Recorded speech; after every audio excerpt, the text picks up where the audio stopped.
La entrevista del Telematutino 11, gente importante a tratar temas importantes. Y tenemos muchos temas de interés con el reverendo Fidel Lorenzo Merán, quien es presidente del Consejo Dominicano de Unidad Evangélica, más conocido por sus siglas CODUE. Reverendo, un placer y un honor tenerlo por primera vez en el programa. Gracias, para mí es un honor. Bienvenido. Yo soy fanático de ustedes. Gracias. Desde que ustedes estaban chiquiticos.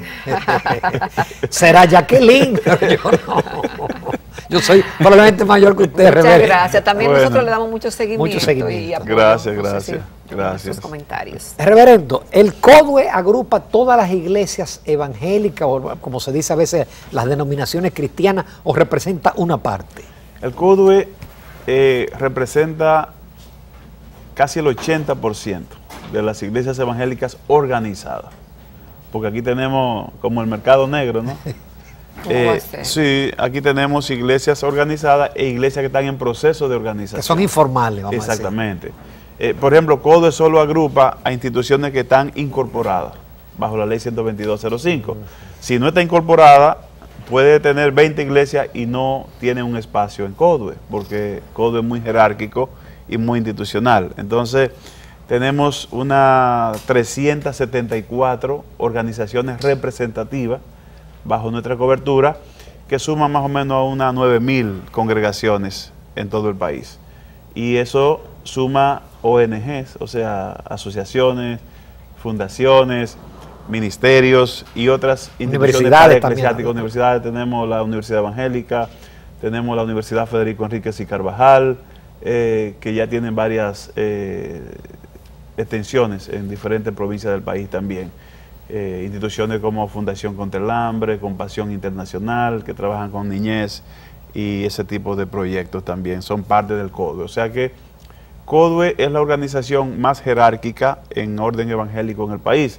Por eso está en 4 leyes, incluida de manera directa. Por ejemplo, CODUE es el regente de la ley 4400 junto con la Conferencia del Episcopado para enseñanza y lectura de la Biblia en las escuelas. Pero CODUE también está en la ley 13603, el Código de Niños, Niñas, Adolescentes, y tiene una silla también en el directorio del Consejo.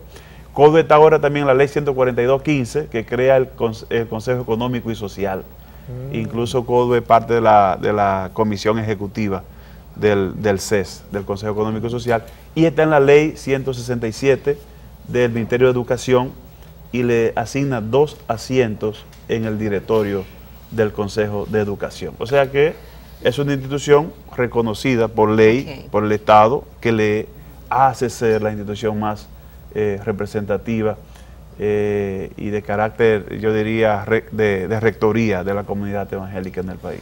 ¿Y qué persigue el CODUE como organización? CODUE tiene roles bien definidos. ¿Cuáles son esos roles? Bueno, uno de ellos es la formación del liderazgo puntual. Nosotros tratamos de formar el liderazgo en materia de cumplimiento de ley, de conocimiento, de estar al día con las normativas vigentes en el país, estar al día con el Ministerio de Hacienda, con impuestos internos, con Procuraduría y todos esos estamentos, porque igual tenemos que actuar con transparencia y en apego no a la ética. CODUE también se desempeña en lo que tiene que ver con la unidad, en la diversidad. Por eso tenemos iglesias desde bautistas hasta pentecostales e independientes. En diferentes renglones y expresiones de fe tenemos parte de nuestra membresía. Por ser una institución jerárquica, entonces asume un rol de rectoría. Obviamente de las iglesias que están bajo su cobertura. En ese sentido, hacemos acuerdos con instituciones afines. Por ejemplo, nosotros tenemos un acuerdo con el Tribunal Constitucional para la formación de actores que puedan hacer incidencia pública y que conozcan sus derechos, pero que esos líderes eclesiásticos puedan reproducirse en sus comunidades. Terminamos un diplomado para 70 líderes puntuales de todo el país, que ahora esos líderes replican el contenido de lo que son los derechos fundamentales establecidos en la Constitución con otros líderes en las comunidades. ¿Y cómo financia el CODUE esas actividades? El CODUE tiene dos vías de financiamiento. Una es, está en la ley de presupuesto, con un ingreso mínimo, o sea, recibimos, creo que son 5,5 millones de pesos al año. Pero nosotros realizamos otras actividades, los miembros también pagan una cuota de afiliación anual que nos ayuda un poco. Realizamos algunos otros proyectos que generan ingresos, igual nosotros recibimos apoyo de Estados Unidos con algunos proyectos específicos. Recibimos, por ejemplo, al año casi 200 millones de pesos en especie. Solo con un solo proyecto que tenemos que va... de ropa, alimentos. Nosotros tenemos un proyecto financiado por la Bolsa del Samaritano, que dirige Franklin Graham, el hijo del doctor Billy Graham, que llega cada año a 300,000 niños en el país y tiene una logística enorme. O sea, formamos más de 7,000 maestros cada año, enseñan valores por 3 meses, eso incluye cajas de regalo de Navidad, material de literatura, que cuando tú lo calculas estamos hablando de unos 40 contenedores de 40 pies con mercancía nueva, o sea que es un dineral. Si tú le metes lápiz es un dineral. Entonces los socios locales, los compañeros del ministerio también dan un aporte para los gastos logísticos y desarrollo en el país. Estamos hablando de que es un proyecto que envuelve más de 200 millones de pesos cada año. Y así otras donaciones que entran al Consejo Dominicano de Unidad Evangélica. Pero en dinero líquido, muy poco. Entra mucho en especie que va a los pastores, a las iglesias, a las escuelas, a las comunidades. Y en eso se desenvuelve el CODUE. Reverendo, ya es una realidad. Entre otras cosas. A una realidad ya se está, no hay dificultades burocráticas con el tema de que los matrimonios celebrantes evangélicos sean reconocidos por la ley, al igual como siempre lo ha sido con la Iglesia Católica desde la época del Concordato. No hay, sin embargo, ese proceso está dormido. O sea, cuando Roberto Rosario estaba en la Junta, fui muy insistente con él de que había que completar el proceso. Él delegó a Registro Civil para avanzar en la formación de los pastores y lamentablemente esto hicieron un cambio en la metodología llevándolo a que todo se hiciera de manera digital. Aquí la mayoría de los pastores todavía son análogos, aunque le parezca raro. Nosotros tenemos un estudio de apenas hace 6 años que nos decía que solo el 15% de los pastores usaba la tecnología para comunicarse. Y es un estudio que fue hecho entre casi 5,000 pastores. O sea, no es una medicioncita de 100 pastores, no, 5,000. Y nos daba ese dato. Entonces, a la Junta poner que las inscripciones, el registro sea digital, eso como que puso un freno. Y no se motivó que continuaran registrándose de manera análoga para llamarlo a los entrenamientos. Después que Roberto Rosario salió de la Junta, o antes de salir, no se ha entrenado un nuevo pastor. Pero los que se entrenaron, tampoco se continuó el proceso de entrenarle al auxiliar. La ley establece que hay que entrenar al pastor conforme al Código Civil, pero hay que también entrenar al auxiliar, que le va a llenar los documentos, le va a levantar las actas para registrarla en la Junta, la oficialía, en el plazo que manda la ley. Lo cierto es que no creo que tengamos en el país más de 10 pastores ejerciendo la labor de realizar matrimonio. ¿Y qué van a hacer entonces para reducir esa brecha y que funcione como debe ser? Yo estoy esperando que el nuevo presidente de la Junta Central Electoral, que ya lo he abordado un par de veces, nos convoque a una reunión para que comencemos nuevamente a trabajar con el tema. Porque si queremos fortalecer la familia, eso abarata el costo y la gente en las iglesias puede accesar más fácil a realizar su matrimonio. Además es justo, es equitativo. Justo, sí, es justo y ya es una ley. Creo que vale la pena acelerar el proceso y que puedan hacer uso de esa ley. Muchos han decidido no hacer uso de la ley porque prefieren seguir bendicen a la pareja que van donde el juez civil y se quitan de encima una carga porque total, al fin, el pastor lo que se convierte es en un auxiliar del juez civil. Porque igual hay que llevarlo a la oficialía y registrarlo allí y autenticarlo. Entonces el pastor le sirve como de secretario y de auxiliar a ese juez civil. Obviamente le sale más barato al contrayente porque solamente tiene que pagar los impuestos de ley. aunque algunos pastores probablemente también están haciendo su dinerito con eso. Bueno, pero en la iglesia católica cuesta una boda. Sí, Hay que pagarle a la iglesia cuesta, la boda. pero el propósito de la iglesia evangélica es abaratar el costo. Y como los evangélicos se casan mucho y muchas iglesias tienen como requisito para ingresarlo en su membresía, si viven en pareja que estén casados, entonces eso les facilita. Que muchas veces el pastor tenía que ayudar a la pareja con el dinerito para que se lo pague al juez civil y se case. Y entonces poderlo hacer miembro formal en la congregación. Reverendo, ¿cuál es la posición del CODUE en relación a un tema que está adquiriendo proporciones de preocupación en la colectividad, a pesar de que hay una reciente encuesta que minimiza la presencia de indocumentados en la República Dominicana? ¿Cuál es la posición de ustedes con relación al tema de la inmigración extranjera, pero muy especialmente de la haitiana? Sí, mire, nosotros que conocemos, ¿no?, la historia, un poco la historia en la República Dominicana, no podemos descuidar ese tema de la inmigración. Ahorita precisamente hablaba con un amigo ahí que promueve mucho el control poblacional y yo le planteaba que la haitianización de la República Dominicana se va a dar en base al crecimiento demográfico. Ya la fertilidad de la mujer dominicana está en el 2,3. La haitiana todavía sigue en un 5. Oh, Dios. Los organismos internacionales no están enfocando el tema del lado haitiano y han dejado que esa población siga creciendo sin control, y también en el tema de la identidad. El 80% de los nacionales haitianos no tienen documento, pero los organismos internacionales insisten en que sea... Aún en Haití. Aún en Haití. Ellos insisten en que sea República Dominicana que resuelva el problema de documentación. Por eso usted vio que cuando se aprobó la ley 169-14 para la regularización, muy pocos pudieron aplicar porque no tenían ni un papelito, ni un documento.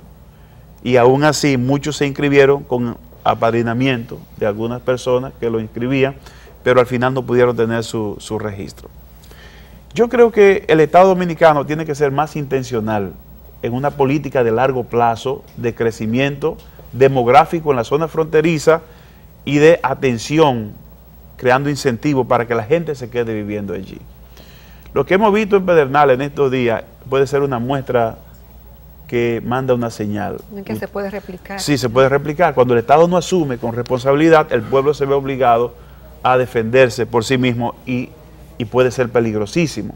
Pero no solo eso, Ramón, cuando Pedernales sacó a los nacionales haitianos y los llevó a su territorio, semanas después ya el pueblo de Pedernales decía que era imposible sobrevivir sin la presencia haitiana. Sí. O sea, el haitiano se está convirtiendo en una necesidad en la zona fronteriza, pero eso es intencionalmente auspiciado por el mismo Estado. Desde Trujillo aquí no se construye un destacamento en la frontera. Se abandonó la carretera internacional, ahora no es ni siquiera un camino vecinal, lo que dificulta el patrullaje y la vigilancia. Entonces esa franja y la gente se cruza por finca sin ningún tipo de control. Pero no hay incentivo para que la gente viva en la frontera. Y se ha abandonado la creación de un liderazgo de relevo en la parte agrícola.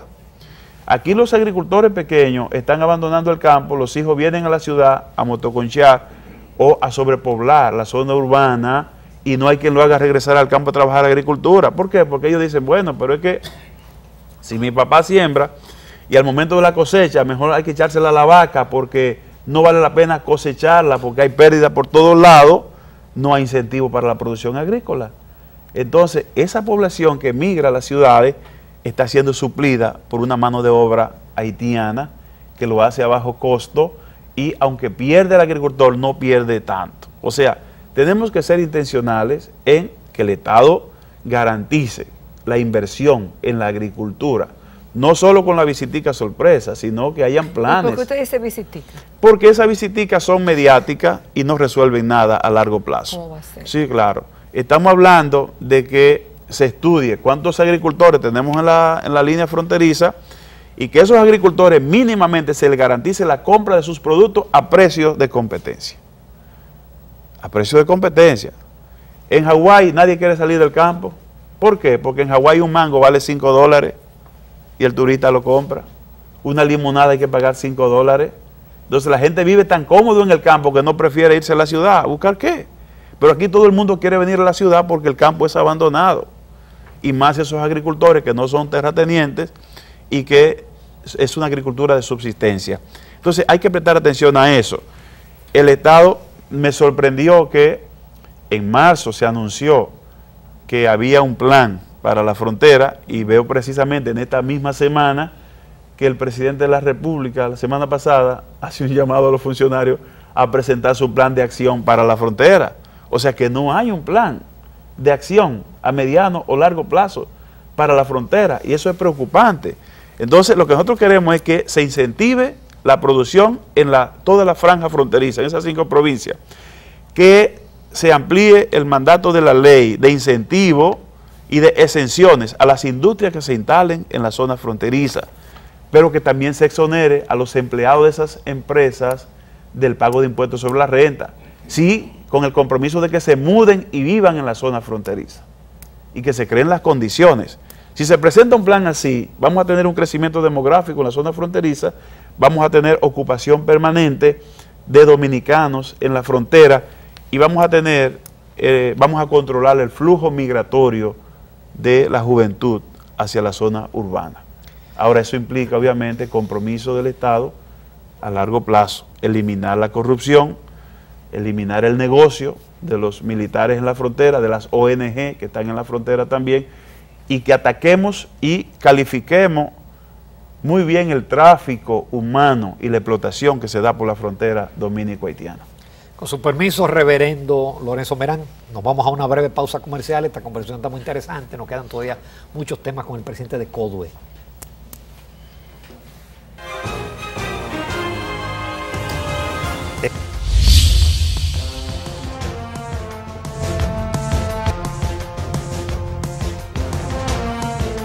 Esta mañana en Telematutino 11 nos sentimos honrados con la presencia del reverendo Fidel Lorenzo Merán, quien es el presidente del Consejo Dominicano de Unidad Evangélica CODUE. Hemos visto declaraciones de CODUE sistemáticamente en los medios de prensa, hemos visto la preocupación que ustedes tienen por la sociedad en sentido general. Cada organismo hace su evaluación de cómo ve el país. ¿Cómo ve CODUE el país en estos momentos? Mira, el país está en una situación un poco difícil. Vamos a ver las sombras que ustedes ven, pero también si ven algunas luces. Sí, nosotros también tenemos algo de optimismo, obviamente. En materia educativa hemos avanzado un poco, por lo menos en infraestructura. Y yo creo que el ministro de Educación, que me parece que es uno de los mejores 5 que tiene el gobierno usted tiene un listado. Yo creo que está entre los mejores 5, probablemente entre los mejores 3. Está bien. Después vamos a ver esa lista. Ha hecho un esfuerzo extraordinario. Sin embargo, no ha favorecido 2 cosas. Primero, que está trabajando con los mismos maestros del sistema. Imagínese usted. Que ya ahí no hay forma ya de resolver esa situación. Segundo, aunque hemos avanzado enormemente en la construcción de aulas, sin embargo se cometió en el error, aquí se cometen muchos errores. Por ejemplo, se intervienen 50 hospitales al mismo tiempo y se queda el país sin salud. Se construyen aulas, pero entonces se quieren meter todas las escuelas a tandas extendidas al mismo tiempo. Entonces seguimos con el mismo problema de 40 estudiantes en un aula, 50 estudiantes, y así no hay maestro que rinda. O sea, no puede haber calidad con un profesor con 40 o 50 estudiantes en un aula. Entonces, por un lado avanzamos, pero se mantiene el mismo nivel en la calidad educativa que responde a eso. En materia de salud, todavía seguimos con altos índices de mortandad materno-infantil por falta de atención médica en los hospitales. Equipo técnico, ustedes han visto el tema de Santiago, de que por un tomógrafo, huelgas y todo, en un hospital el más importante que atiende a niñez en la región norte del Cibao. En materia de salud, creo que igual estamos todavía estancados un poco. Todavía el Estado sigue creciendo, y consumiendo muchos recursos, que hay que revisar el tamaño del Estado. Supuestamente se eliminan instituciones, pero lo que se eliminan es la sigla. Por ejemplo, se crea el Intran, ¿verdad? Supuestamente se eliminaron. Dije que era para eliminar 11. Pero no se eliminó nada. Toda esa gente que estaban en todos esos organismos de transporte están cobrando en el Intran. La diferencia es que ahora no tienen función y cobran sin trabajar. Y lo paga Ramón, lo paga Jacqueline y lo paga Fidel Lorenzo de sus impuestos, de su bolsillo. Entonces esta muchacha, Claudia Francesca, aunque tiene buenas intenciones, tiene una nómina altísima de gente que no sabe qué hacer con ellos y chocándose con los nuevos técnicos que contrata. Y ustedes ven el lío que tenemos en la calle con la DGCEP y todo eso en el tránsito. En materia política, yo creo que estamos retrocediendo. Cada vez se deteriora la institucionalidad y la democracia interna de los partidos. Y eso sí tenemos que prestarle atención, porque tenemos que mirarnos en el espejo de Venezuela y en el espejo de Nicaragua. Y si ustedes ven que nosotros, como CODUE, estamos haciendo incidencia en ese orden, es simplemente porque queremos hacer de manera proactiva, intencional, lo que le corresponde a un liderazgo responsable hacer en un país. O sea, no tenemos filiación política en ningún partido, pero sí creemos que es nuestra responsabilidad servir de atalaya, porque los políticos a veces se embriagan de poder y cuando la ética y la moral se expulsa de los partidos, el activo que le queda es lo económico, lo pecuniario o el poder, el control, el poder. ¿Qué fue lo que pasó en Venezuela?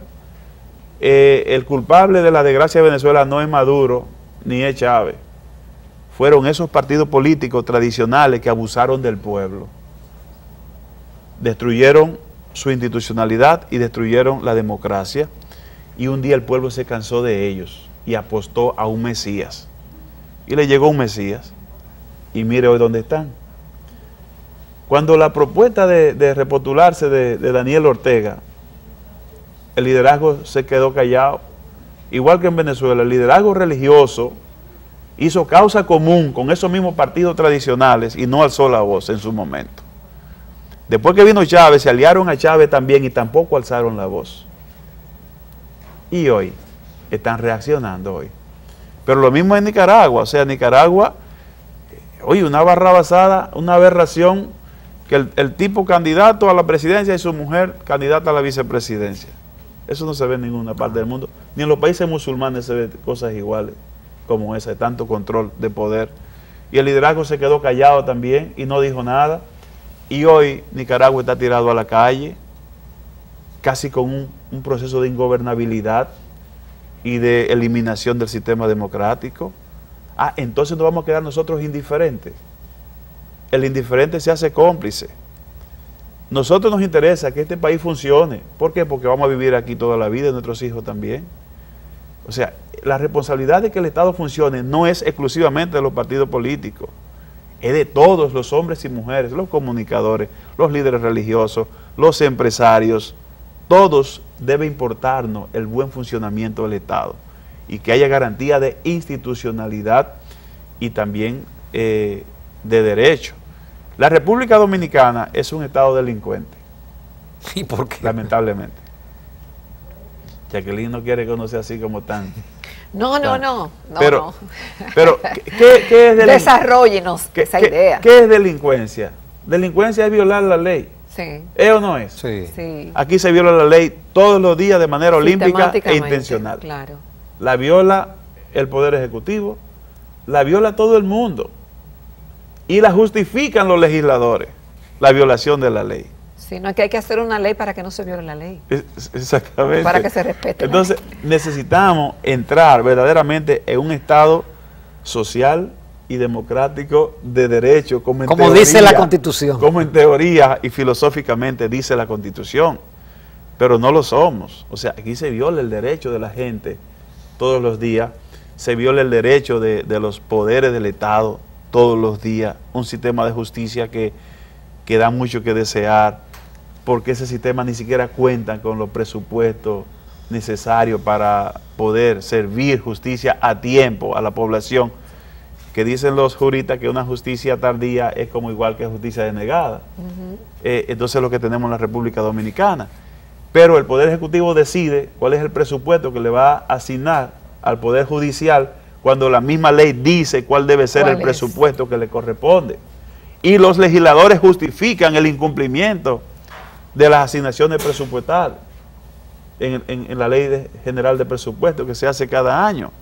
Igual, para el sector salud, la ley establece cuál es el monto que hay que asignar al sistema de salud, pero el Poder Ejecutivo decide que le va a asignar otro monto porque los ingresos no dan. Entonces, un Estado no puede funcionar así.